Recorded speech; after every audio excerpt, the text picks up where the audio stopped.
All right, well, good morning. Good morning. Let me make sure everyone's here. Good morning, everyone. Good morning. That sounds good. That sounds good. Well, good morning. My name is DaCruz, and it is such a pleasure for you to be here on behalf of the NADEC, as well as the Michigan DEC, which I am a part of. I want to welcome you to our session here today, focusing on exporting in Web 3.0. Today we're going to talk about how to navigate e-commerce, Metaverse, NFTs, cryptocurrency, blockchain, all these buzzwords we've been hearing in the marketplace. But before we get started with my illustrious panel here, let's share a little bit about what I do. My name is DaCruz. I am a career tech entrepreneur. My background is in building extremely robust mobile applications and e-commerce websites that help businesses like yourselves generate revenue online. And more recently, I became a food manufacturer. So I produce meat alternatives made from mushrooms in Detroit, Michigan. So very, very much integrated in supply chain and what it looks like, what it means, and the importance of understanding the entire management of your supplies from raw materials to end users. So today we're talking about technology, how to leverage technology to support exporters to do business and do business well in other countries. I'm a true believer that the best person to introduce themselves is yourself. You know yourself the best. And so we're going to start here with Adrian, Viller. Adrian, Ladies first. I know, but you have to just sit in that seat, so. So we'll start with you, Adrian. Go ahead, take the time to introduce yourself, tell the audience the depth of the work that you do in this space, and then we'll move forward. Absolutely, WE, thank you so much. First, for the opportunity to be on this panel. It was a pleasure to be speaking to the National Association of District Export Councils at your annual conference. My name is Adrian Viller. I'm head of business development for IDT Online. We're a digital and tech agency that helps America's exporters grow their international sales, their brand, and their business into whatever their top export markets are. We do that through a couple of different things, including website localization and international online marketing strategies that are successful in helping companies achieve sustainable growth. And so we've been very honored to work over the last 20 years with over 650 different companies selling worldwide to over 65 different target markets across the world.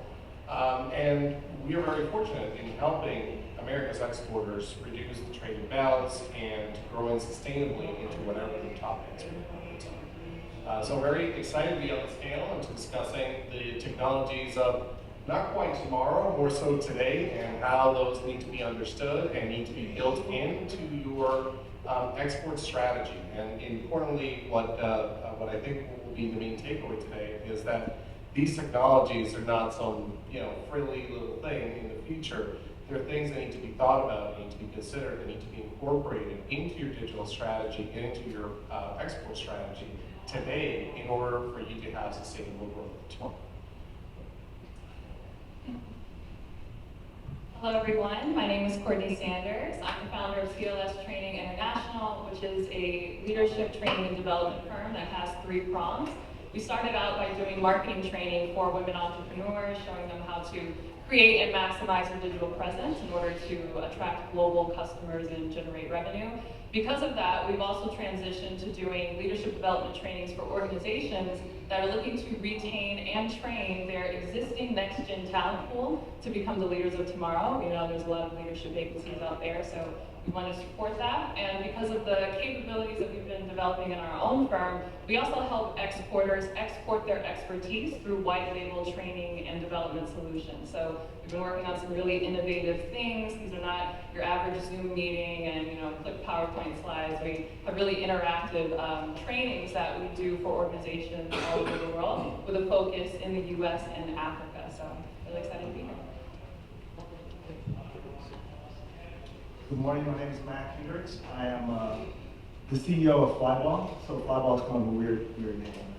But it's really, we have a few different things that happens with FlyBall. So primarily we start off being a cloud-hosted phone service. So we sell phones, right? Which is probably one of the oldest subscription businesses in the world, right? So next to probably insurance. Once we started building that, we started seeing other phone companies come to us And I mean, we're primarily focused on, by the way, just on the, what we call the small voice over IP providers. There's tons of them in the US. There's also tons of them elsewhere. And quite honestly, I didn't know that until we started building our infrastructure. So we actually sell our infrastructure to people outside of the US. Probably, I think this year, and I didn't know this until Wendy, WE here, asked me to be part of this. I looked at I'm not really an exporter, but we actually do about 60% of our revenue will come from outside of the US this year. But the work I'm really excited about, and the reason why I think she asked me to be here, is the work I'm doing in Detroit with a nonprofit called TechTown Detroit. TechTown Detroit, this nonprofit focuses on early stage startups. And so I get to spend my time working with these startups. And most of these startups, not most, a lot of them are really jumping into crypto, Web3. They're trying to figure out what can they do internationally. So I've been having all these interesting conversations. So I want to be able to share that with you and hopefully bring some point of view to this discussion today. So I appreciate you guys allowing me to be here and talk to you today. Thank you. Let's give it up for our panelists. This is sounding a illustrious background of expertise today. Wonderful. And you know, Matt, you brought something up that was very important. A lot of people don't know they're exporting. I didn't know I was exporting until I was introduced to a U.S. Commercial Service officer in Detroit, because about 60% of my business was exporting technology services abroad. And so exporting is bigger than just a tangible product that you then, ship, but it's also exporting your services. But nevertheless, we're gonna dig really deep into exporting and how Web 3.0 impacts your business. Now, there are many changes that are happening in the world today, right? Whether you're shopping online for your groceries, or whether you're checking into a Zoom meeting, we understand that technology is revolutionizing. And technology in nature, it's not inherently good or bad, but the way we use it is what's going to impact how we grow our business. So I'm going to do my best to have a very linear conversation on the evolution of technology. So we're going to start with e-commerce, right? Because e-commerce is something a little bit more tangible now that we've all experienced the pandemic. Would you all agree? Yes? You've heard e-commerce a lot, no longer a buzzword. We all engage in e-commerce, Amazon, and all that good stuff. So we can start with Adrian. Adrian, talk to us a little bit about e-commerce. Can you, just one sentence, define e-commerce and how e-commerce is used today?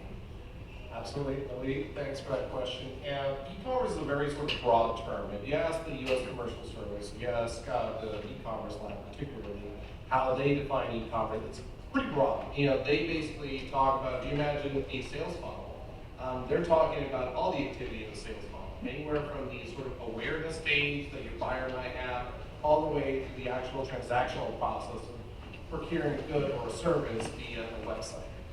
That's a pretty broad term. I think traditionally people think of e-commerce as actually buying something. You own a pen, you go to Amazon, you type in a pen, you add to the card, pay with credit card, and arrives. So it is a very broad term. It is something that is a plastic sort of a concept. But traditionally what it has meant is that it has enabled sort of peer-to-peer or business-to-consumer relationships across the internet, on platforms like eBay, on platforms like Amazon, Etsy. I mean, we can come up with a lot of different examples where that has been enabled. Now, on the B2B side, which is really a more interesting space for everybody in this room, e-commerce takes a lot of different shapes. Companies that are a bit more forward-thinking, what they've done is that they've created private e-commerce environments for their preferred suppliers or their preferred buyers. Environments where not just everybody off the street can buy something, but really a place where your distributors can place internal orders, automating different processes that would normally be very time and task consuming. So when we think of e-commerce, that's really what we ought to think about from a B2B perspective, as the level of automation in ordering, in processing orders, in generating invoices and payments, and how that all can be leveraged to really, from a internal process perspective, save time, save money, but also from a client's perspective, thinking about who your buyer is and who your end user is, improving the experience of doing business with you.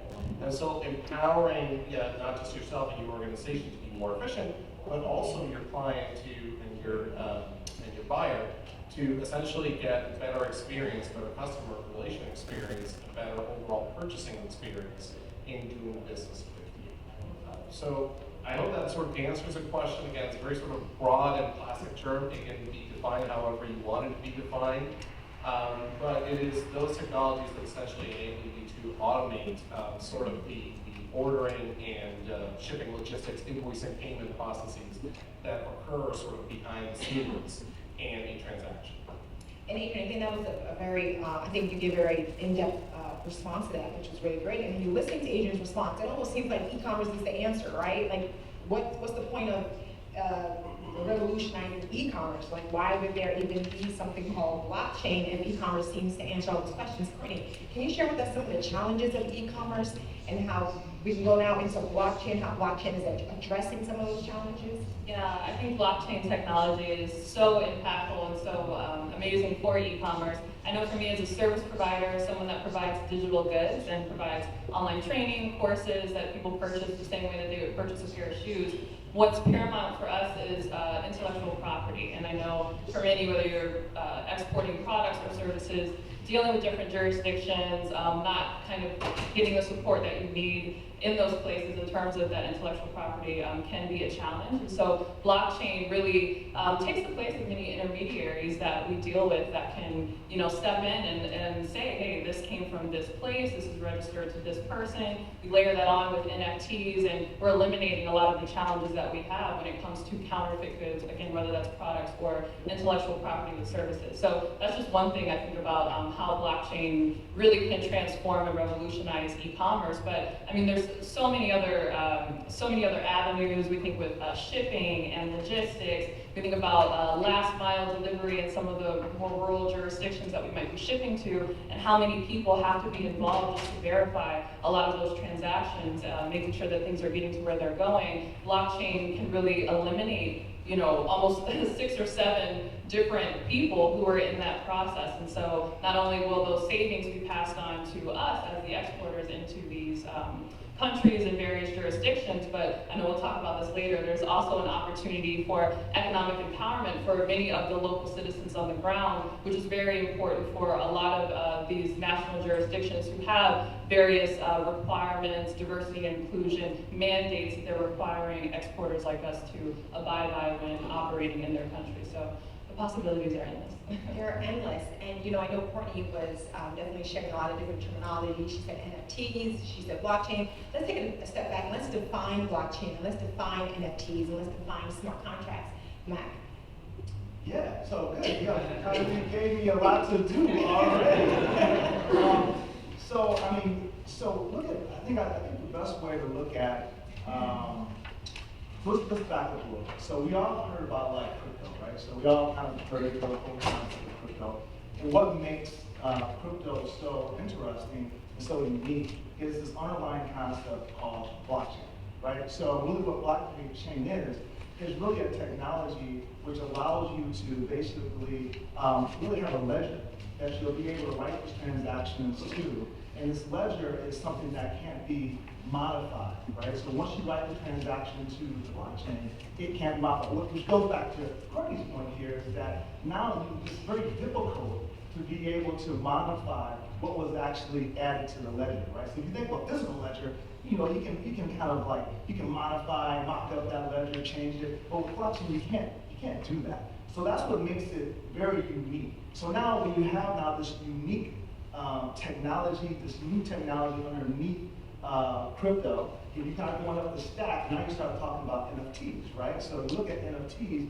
NFTs is really, if you look at it, it stands for non-fungible token, which is like a weird name, but basically it allows you to have a unique asset to be created, right? So if you look at what's happening on OpenSea, for example, and all these other environments out there, like in the Metaverse, it's so big, so huge. So I'm trying to figure out how to best break it down for you, but I'll talk to you about a couple of things. So the first thing I wanted to do is really get into the NFT space and really start. I wasn't really excited about buying the apes, right? You guys have all seen the apes. So I wanted to figure out how could I use it in a way that would be more suiting to business or B2B. So I had a conference coming up, and what I decided to do was figure out how can I sell tickets in a fashion that I could use blockchain technology. So what I did is I went to OpenSea and I created a set of unique tickets, and I sold those. And what the great thing about NFTs is that you can add a utility to it. So not only can these people go and buy an NFT, a ticket to my conference, but I also built an unlock code, which is kind of cool. So you can actually say, if you have this NFT, I can set in another set of privileges. And the set of privileges that I set for these folks was like, the next conference they get 30% off or 40% off. So anyway, I'll stop there. There's a lot too that you can do with NFTs, and I'm probably not doing well talking to you about how it relates to exporting, but I think as we get through this conversation, I think you'll see some value to that. No, I mean, I think, Matt, I think you're right there. Again, there's levels to technology, and it's always revolutionizing. There's always layers being added to it. But to your point as it pertains to exporting, we can take a very simple example. Let's take diamonds, for example, right? There's a company by the name of, I think, De Beers. Okay, and De Beers is using blockchain and NFTs in a very similar fashion. What they're doing is, the minute they get a diamond, they take NFT technology, and it on the ledger, it identifies and stores when it was when the diamond was founded, the characteristics of the diamond, and the processes that the diamond is undertaken. Okay, it goes into this blockchain so that depending upon whoever the buyer is from the supplier, they can track the history of that diamond and the authenticity of that diamond through blockchain, through NFTs. And so as an exporter, what it does is it allows us to have transparency on the information or the meta description of that particular product. It can be done with wine, it can be done with, I mean, so many different things. I even heard a story of, there's a company called Beam Dental out of Ohio. What they're doing now is they have a blockchain capability with their toothbrush. So anytime you brush your teeth, it triggers and tracks on the blockchain how many times you're brushing your teeth, when you're brushing your teeth, and it gives you discounts based on your productivity to keep your teeth clean with the insurance. This is day-to-day, everyday use of NFTs, blockchain. And so sometimes when we talk about technology, it seems so detached from our everyday usages, but it's really not. And it's something that big companies like Walmart and oh my God, Microsoft, they're all investing billions into this technology today. And just like the internet, it's going to become normalized, and the AOL sound and all those things that we experienced in the 90s is no longer going to be abstract. It's going to be our everyday. So no, Matt, you did a wonderful job explaining NFTs. And so let's talk about some of the challenges. I mean, even though they're addressing a lot of solutions today for us exporters, understanding our supply chain management, Adrian, what are some of the challenges that we're still dealing with today? Because there's an information gap, there's a digital divide still, and how do we address that? Absolutely. So, to take a step back from it, I think it's important that we understand why, right? Why do we want blockchain in trade? And why is this a solution? And the answer is kind of found in the nature of all commercial transactions. It's arm's length relationships and arm's length transactions. There's no trust.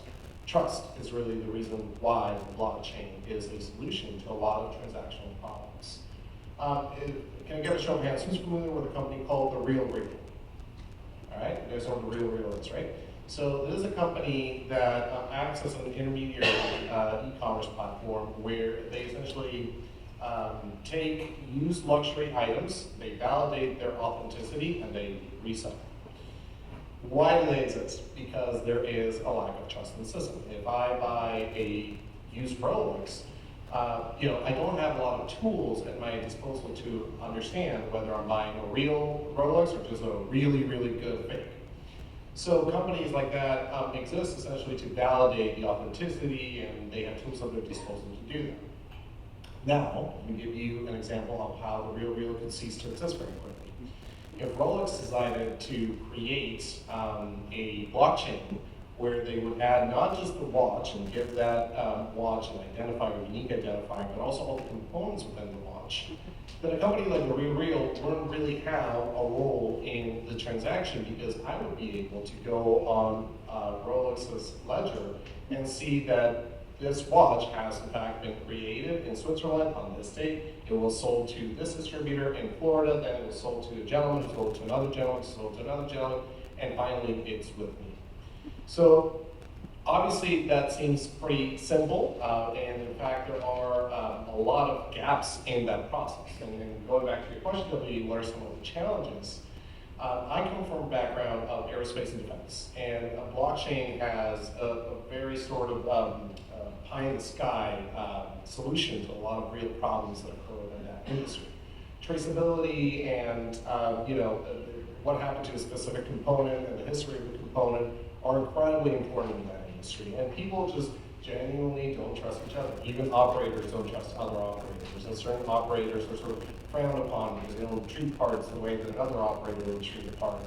So the value of a product, of a component, of a part that's used in an aircraft will vary, very much so, depending on the traceability.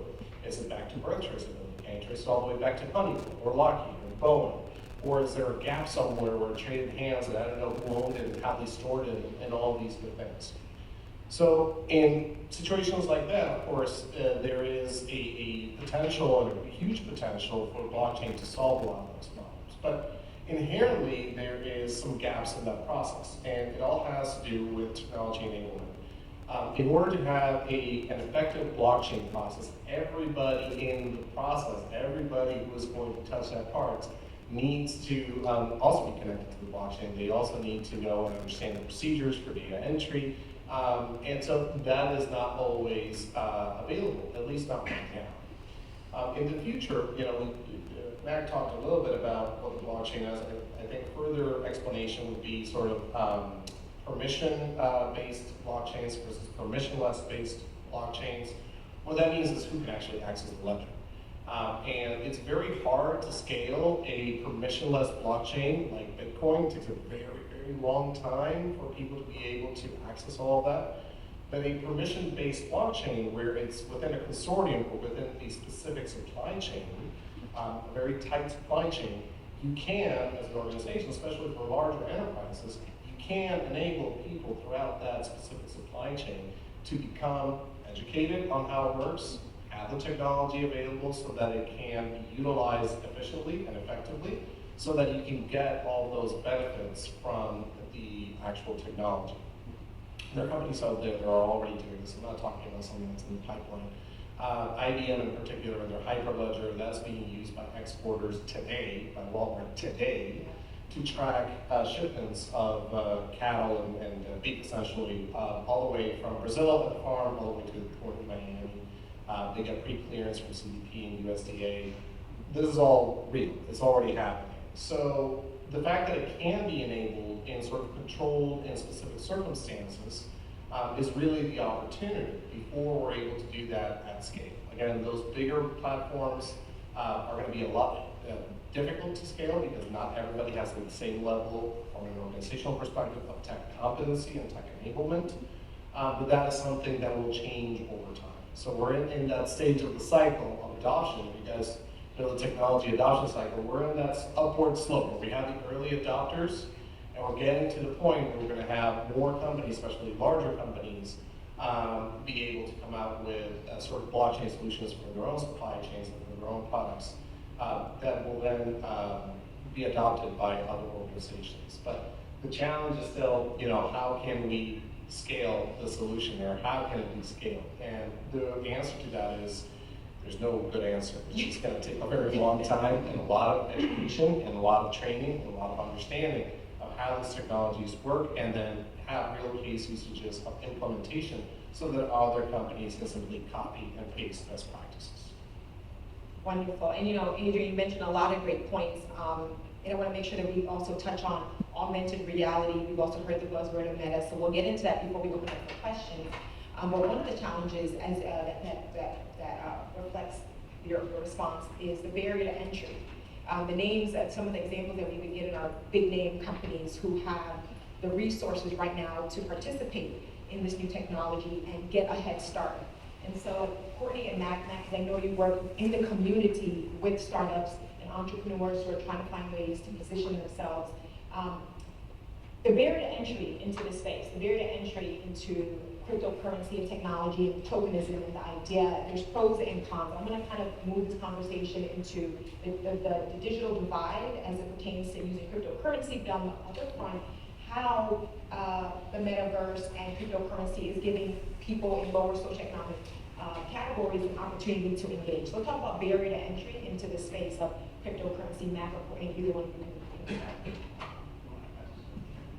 So yeah, so this is, I do a lot of work on this because inside of Tech Town in particular, we've been trying to figure out how do we get retailers and other smaller entities into crypto. And probably the most easiest way that I've seen so far is to start accepting crypto on your website. So if you have an e-commerce website, there's plugins out there that you can start accepting crypto immediately. And obviously there's some negatives to that because crypto, the valuation goes up and down, but the advice that I've been giving companies recently is that you don't necessarily need to offer all of your products for purchase via crypto, maybe a percentage of your products that you want to offer with that particular method.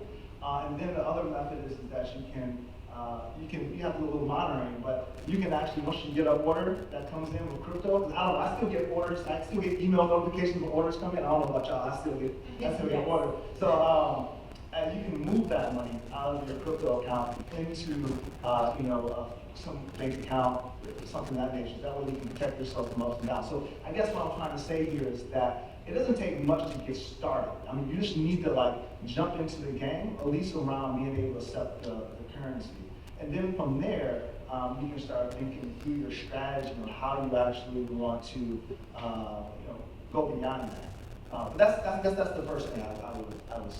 Yeah, and Mack, and for Franco and Mack, you're absolutely right. I'm starting to see the integration of this. I mean, when I got to DC, I was looking for plant-based restaurants to eat some food, and I found a website called New Vegan here in DC, and I was actually, there was an option for me to purchase in cryptocurrency.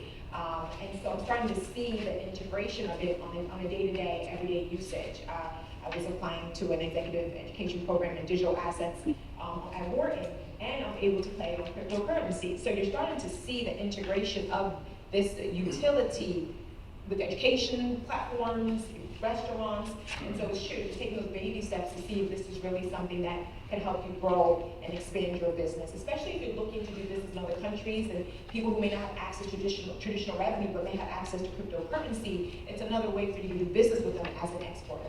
I want to add real quickly. So this really came to it really. I don't know.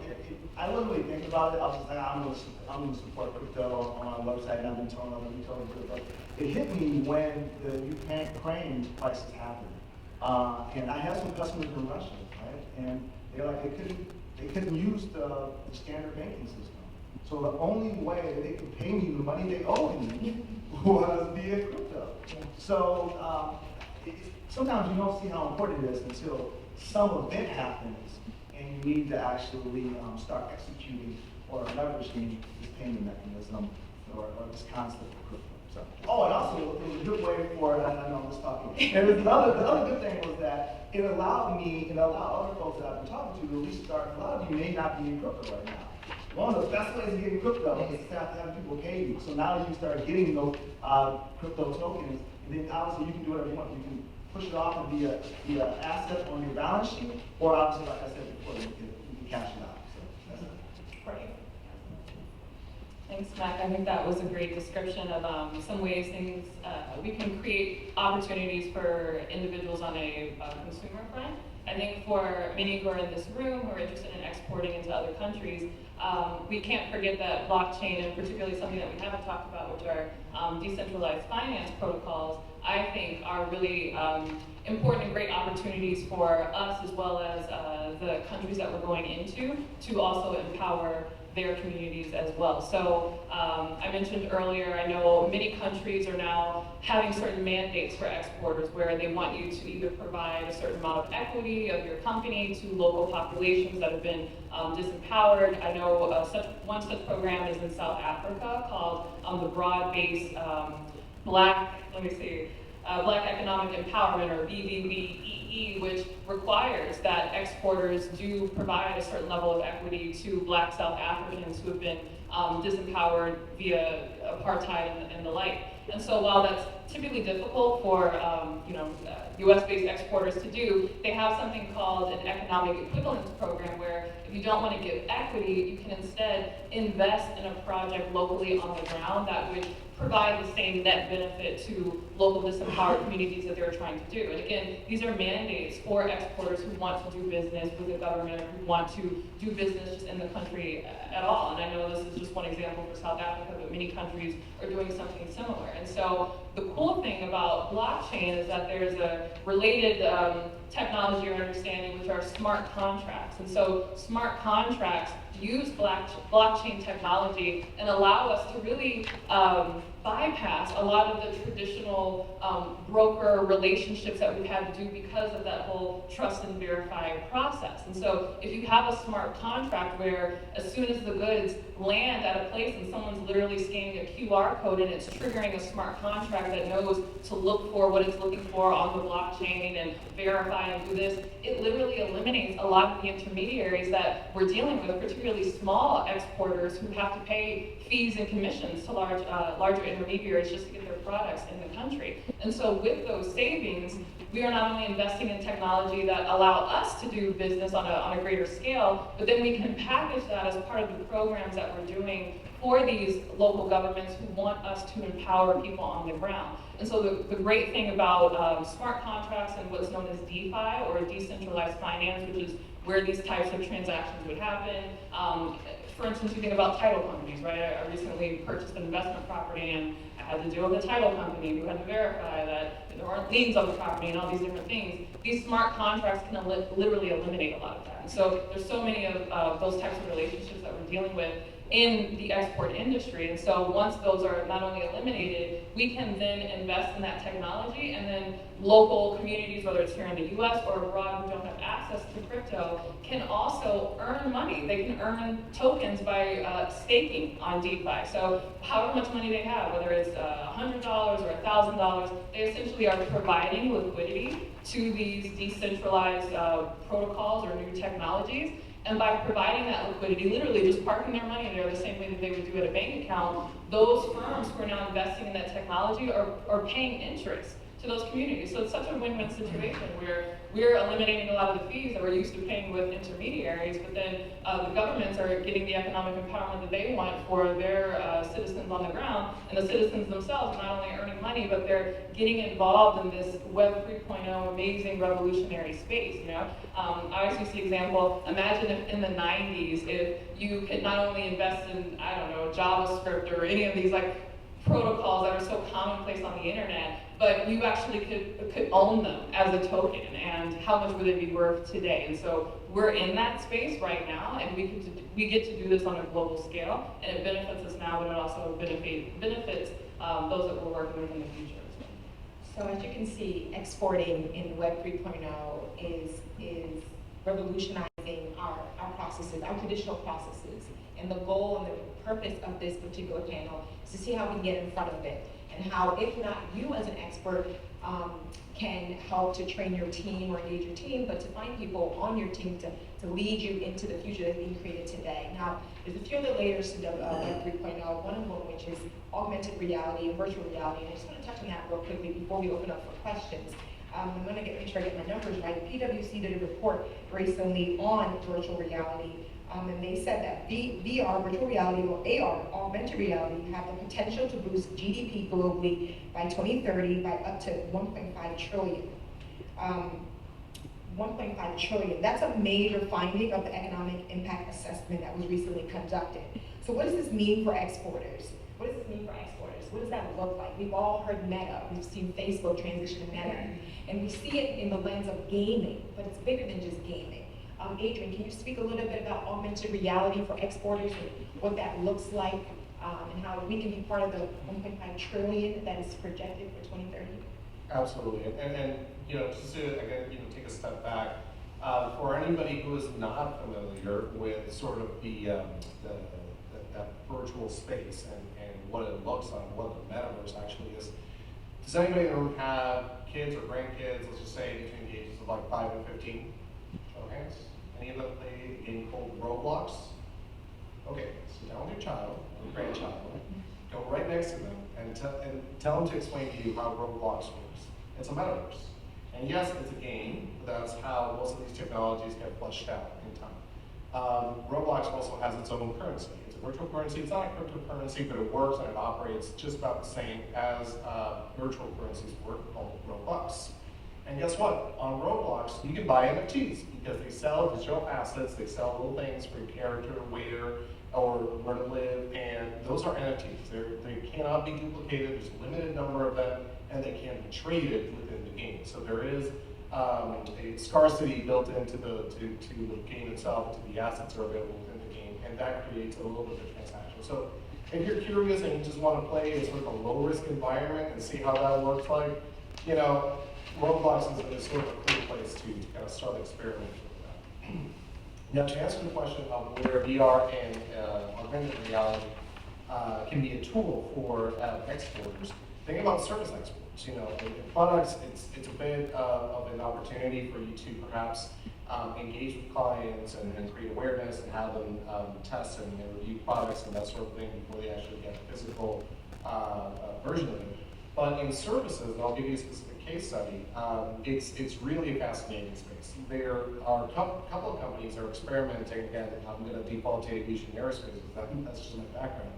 But there are more than a few companies that are experimenting with exporting repair services, aircraft repair services, via augmented virtual reality. If you're not aware, there's a scarcity of talent in a lot of industries, but particularly aircraft mechanics and certified aircraft mechanics are very, very scarce right now. They get paid quite a lot, and there is not enough people entering the career to really be able to keep up with the demand in commercial and defense aviation and even general aviation over the next 5, 10, 15, 20 years.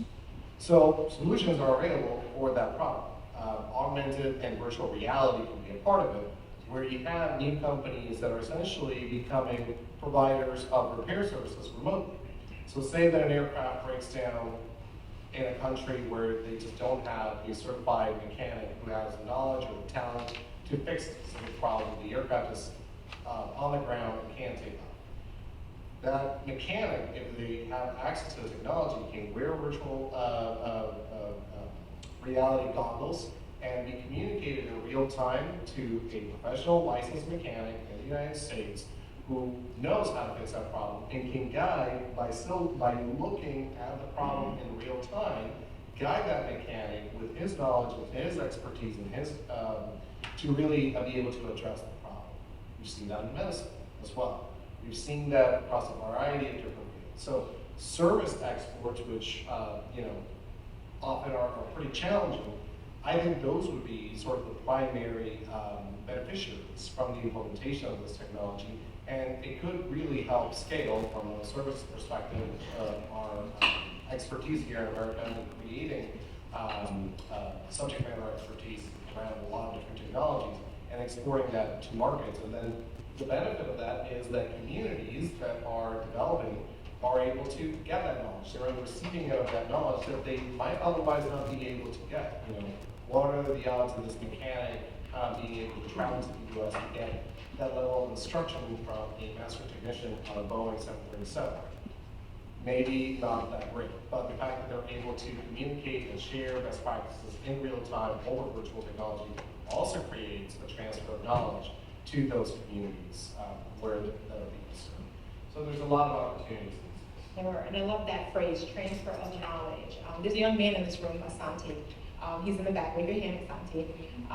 And I see him taking a lot of notes, but he has this really neat technology, I think for exporters, that allows you to experience a country, say there's a country that you want to enter into. He's able to create that virtual augmented reality for you to virtually experience that country that, say, you want to enter into before you buy the plane ticket, travel all the way to the country to find out that you don't want to do business in that country. But he creates this augmented reality that gives exporters an opportunity to experience that country before they actually walk onto the country. And so these are some of the real-time, real-life implications, possibilities of using augmented reality to help exporters to potentially increase business in other countries. And so without further ado, I want to take this opportunity to open it up to the audience. I know we've shared a lot of information on Web 3.0, the different levels from cryptocurrency to blockchain, to NFTs, to e-commerce, how they work together to give exporters an opportunity to increase sales, but some of the challenges as well as some of the solutions. But let's open it up. Many of you here are exporting right now. Maybe you have some real life questions. Yes, Brenda. As a small business owner, what's my motivation for accepting cryptocurrency? Why would I want to accept that? Aside from the example you gave of possibly Russia or Ukraine not being able to use the SWIFT banking system or standard banking. Yeah, you want me to take it? Yeah. So you got a good point, right? You're like, why do I even want to take cryptocurrency? What would be the value there? So there's a couple of things how I look at it. One is that I'm interested in diversifying my balance sheet. So I'm thinking like, I don't want to get into cryptocurrency. And I wanted to, if you look at like, there's a company that holds a whole bunch of crypto. I can't think of the name of the company, but they've been diversifying their business by holding crypto. Now, it's not, crypto's down right now, but at the end of the day, the whole goal is the value will go up. So that's like the main thing for me. Secondly, the other thing is that I want to be known as an innovator in my business. So I want, when people come to me, I want people to feel, especially internationally, I want people to see like, oh wow, he's really ahead of his game, above his competitors, so he actually is supporting crypto. So I guess those are the two main things for me. Courtney, did you want to add to that? Sure. I would say for me, it's a realization that economies often grow and emerge a lot faster than their infrastructure does. And I know WD and I both have a focus on Africa, and mobile payments, run the day there, right? And so in the US, it's not a big deal for me to, hey, you can pay with PayPal, you can pay with Stripe, I can send you an invoice, it could be QuickBooks, it could be all these different things.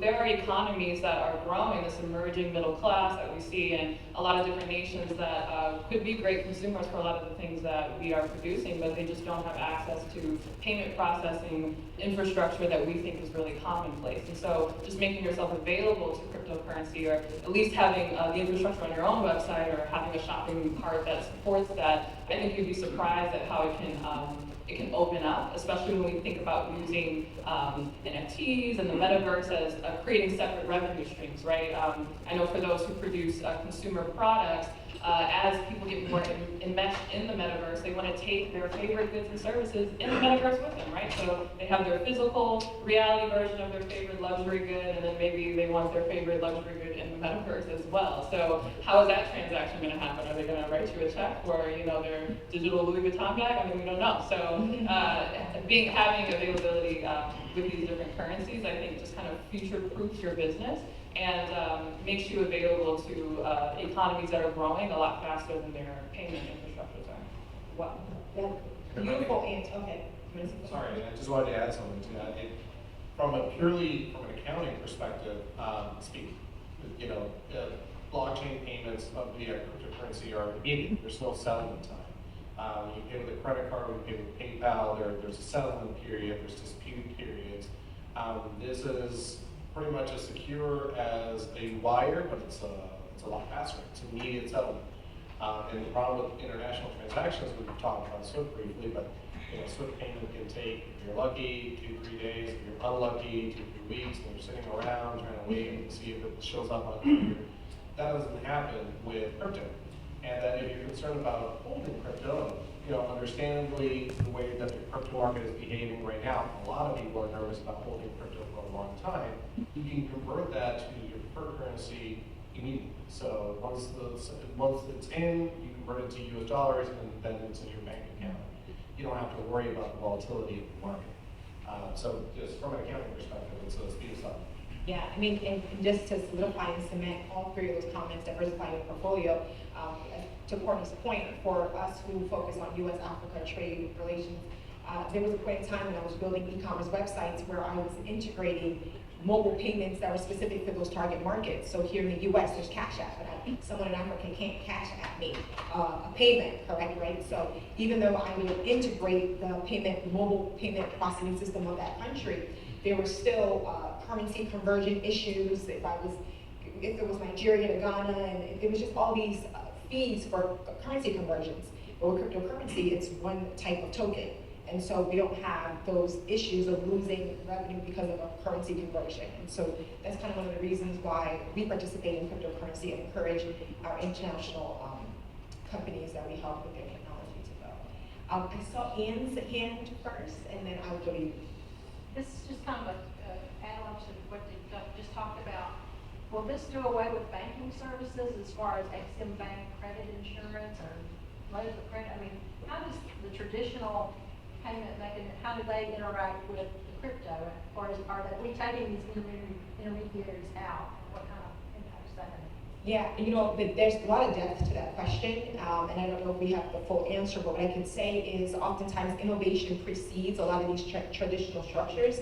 And so what I'm finding with a lot of these businesses and institutions they're starting to pivot and become flexible and also become innovative, integrating some of these technologies so that they can also be part of what is created here in the future. I don't think it'll go away, but it's definitely disrupting. And it's very disruptive. I mean, DeFi is disruptive to, a normally centralized system, but it's kind of like with mobile money payments. If anyone is familiar with mobile money payments, not just in Africa, in India and a lot of different countries, the banks were not accepting mobile money payments. But what you're seeing internationally is now traditional banks are accepting mobile money payments. So for example, Bank of America now does Zelle, or some of these other banks, right? Zelle was something like a Cash App, which was like kind of disruptive at first. Well, I have a bank account, I can just have a Cash App account. But now we see banks integrating Zelle payments, and so you find that they also catch up to the innovation. So it's disruptive, but I don't think it'll do away with, because there's still a purpose for these larger entities like Ex-Im Bank and such. Anyone want to add to that? I was just going to use the example of thinking about taxis versus Uber, right? I went to school here in DC at Howard, and I remember when Uber wasn't a thing, but it was first emerging, and it was like, what is this? And a lot of the taxi companies kind of had a riot that Uber was really disrupting the industry. But I think about how I traveled here, a decade later, and I walked out of my hotel, and sure, I, called an Uber on my phone, but there were taxi cabs lined up that people were also, hailing as well. So I think first comes the disruption, and then comes the parallel existence in the ecosystem as everybody kind of figures out where the technology best, plays. So for me, I'm very excited about how DeFi is disrupting things for small exporters, right? Because that puts more money back in our pockets. It allows us to grow a lot faster, and it eliminates a lot of the fees and commissions that this whole chain of intermediaries have been rightly so profiting from. It's necessary. It's a lot of work to do all of that verification, but maybe if we can just have the small importers use DeFi protocols to kind of handle this, and then have the larger institutions handle that kind of financing where those relationships and truly, seeing somebody face to face is necessary, maybe that's where everything will settle. But I think that's more of a philosophical question about the role of decentralization versus centralization, but I think there's a place for both to coexist.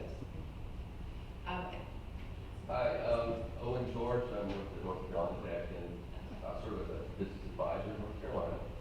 And so I'm often, working with small, medium-sized companies. This is very compelling to hear about this technology. I think everybody knows it. I won't say description, but it came to my mind. A young startup company, they're building a brand of apparel. They're actually going to make this cotton in North Carolina, South Carolina. They're weaving it. They're cutting and sewing in North Carolina. Now, they're all about transparency. That's their whole brand is going to be about. You're going to know who made these products. They're not trying to be, we're saving the world, but they want to think that their customer base wants transparency on what they're buying. Can I recommend to them that they can accept crypto from people you don't know where the money came from, you don't know if this is good money or bad money? What's your take on that? Yeah, well, that's the cool thing about Bitcoin. So it's not anonymous, it's pseudonymous, right? Meaning I can see what has happened and I can see, token number, whatever has done. I don't know that it's necessarily you, but there are instances of Bitcoins that are kind of blacklisted because they've been used in various, nefarious ways. So I think most consumers are purchasing their crypto on, Cash App, Coinbase, different central exchanges, and typically they're not going to be purchasing like blacklisted Bitcoin. But even if someone wanted to open up the ledger, they can see where that has been. So yeah, I don't want to say that that's overblown, but there's protocols in place to where you can avoid that unless you're really in the nuts and bolts of this and you're buying crypto like peer-to-peer off an exchange and dealing with that. But for 90% of the population, I think the central exchanges where they would get crypto from would be clean. You'd be receiving clean crypto. And to that business owner, I just wanted to add, to that business owner, really, it all comes back to the value of the company and the business, right? If they're looking to do business or they're looking for someone to purchase their product in a country where they don't necessarily have access to the traditional finances, but they have crypto, and the business owner in North Carolina is really committed to that particular individual getting their cotton t-shirt, and that customer only can purchase with cryptocurrency, it's really dependent upon the value in which the business owner is interested in being able to transact with that person in that country. So there's no, this is my personal life. I don't believe in a right or wrong. It's whatever valuable to you, what makes you whole and complete in the work that you're doing. So cryptocurrency, I think, can be offered if it allows them to do more business with more people. But again, everything is a risk and reward ratio. They just have to be, whatever. I hope that answers your question. I have one follow-up, is that when you started talking, I was like, hey, maybe this is a great use of using the blockchain ledger. Yeah, ledger. Right? So for being able to track where the actual patent was, I don't know, I know it's in North Carolina, right? They're gonna use patents from North and South Carolina. Yeah. So if you want to be able to see the whole lineage of how it got created, maybe using blockchain there would be great. But to your point, maybe from a purchasing perspective, it just becomes an option. It's the option, yeah. Yeah, but watching would be great for him. And it's not so many hands raised, so just anyone, please. So, actually, if you don't mind, let me make a comment. I'm a broker for trade credit insurance, so I'm going to answer your question. Okay. It is still needed. Okay. Because credit insurance is designed to protect a company when the customer does not have the ability to pay. So they file for bankruptcy, or they decide to slow it down. So what you're talking about is literally almost a COD type transaction. So there is no terms of sale that is extended. So I can see still the value of credit. Yeah. But my question is, more on a legal side, when there is fraud involved, or you hear these stories where a server steals $600 million, Bitcoin, and the DOJ has to go after them, so it becomes amplified. Yeah. What is the special considerations for the legal side when something like that happens, or you have, is there an education that needs to be involved from our perspective to our clients? Yeah, so I'm not an attorney, but the way I do things, for me personally, and I tell folks that I'm counseling from a tech startup perspective, you can have multiple wallets where you keep your cryptocurrency.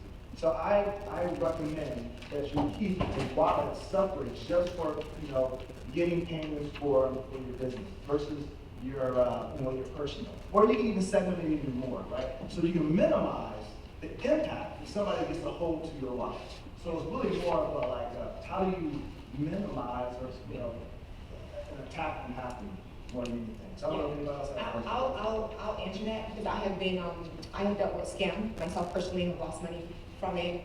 And then I'll let Karen ask her question. Actually, he answered it. You answered it? Okay, wonderful. And so to your point, and I know we're coming up on time, about a minute or two.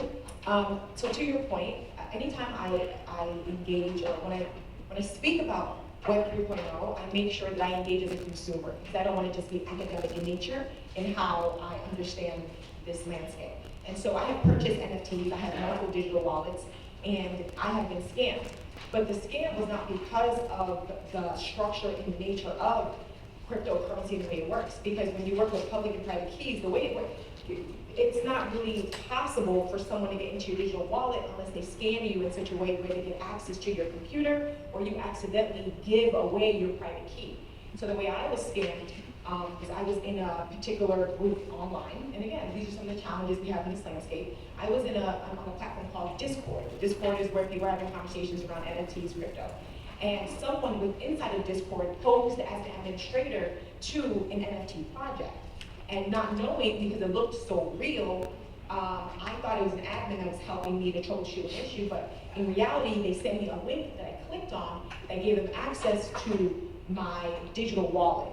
And so that's how the scam was able to occur. It wasn't that the digital wallets in nature are scammable. It's when you, as the human or the person, takes an action that then gives them access to something they shouldn't have access to.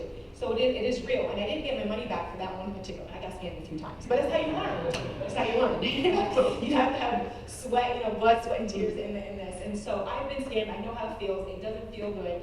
And then there was one incident where I was scammed accidentally, but Bank of America was able to give me back my money because I was able to show how the scam happened. So I do think there's a lot of loopholes still. And I know Mack, you wanted to I'm gonna add one thing. So this is my only advice.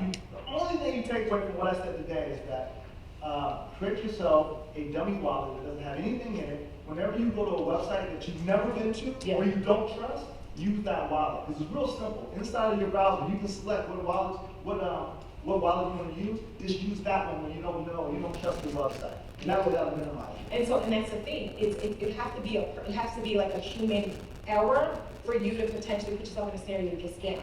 But the nature in which crypto is built, the private key and public key, in nature, no one is supposed to have access to that private key but you, unless you give that access. And unfortunately, I gave that access through a link I clicked, which was malicious, and that's how they got into my computer. So there are loopholes. I mean, we don't have all the answers. These are some of the challenges we explained, but I think we're working through those infrastructures. And then I think I'll make this the last question. My question is around export compliance. So, for example, we had a transaction where someone transferred or used Bitcoin to transfer $50,000 into my client's account. But we don't have a stamp to say, like, there's no IP address or something to link it back. So we can just send the goods out, and then we don't know where they're getting money from or where they're sending those goods. So it opens up a whole question around like export compliance. Because like with Swift code, you can track where it came from, right? And where there is, but with Bitcoin, it's not. Which is the beauty of it, but I think that's 5 minutes. Okay, I was actually going to bring that up. You're right, you don't usually have that, which is part of the concern, that's certainly part of the challenge with the platform. What we do need to be aware of from a legal perspective is involved, for example, construction that we're talking about, and North Korea, et cetera. If you're doing business with them, sanctions actually are so you can't get around the case, and you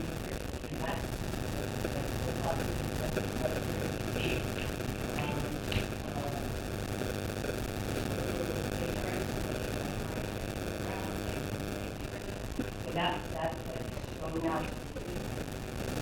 You have to be careful with users. You are working, so you can know. Yeah, and I don't think the traditional landscape for exporting has addressed all the challenges or nuances like into cryptocurrency. When you look at the blockchain and you go into like your Ethereum, there are things called hashes, and there's a lot of coding that does help you to track and trace, the transfer with these transaction IDs and things of that nature that connect to wallets. And so, to your point, I don't think all the nuances have been worked through yet, but we're moving towards that direction. I think I would just leave it at that. There are certain codes online that help you to track where things are, how they're stored, and transfer them, but I don't know if they totally match exactly some of the traditional forms of confirmation and exports. And so, without further ado, I want to thank you on behalf of the NADEC and the Michigan DEC, where we sit.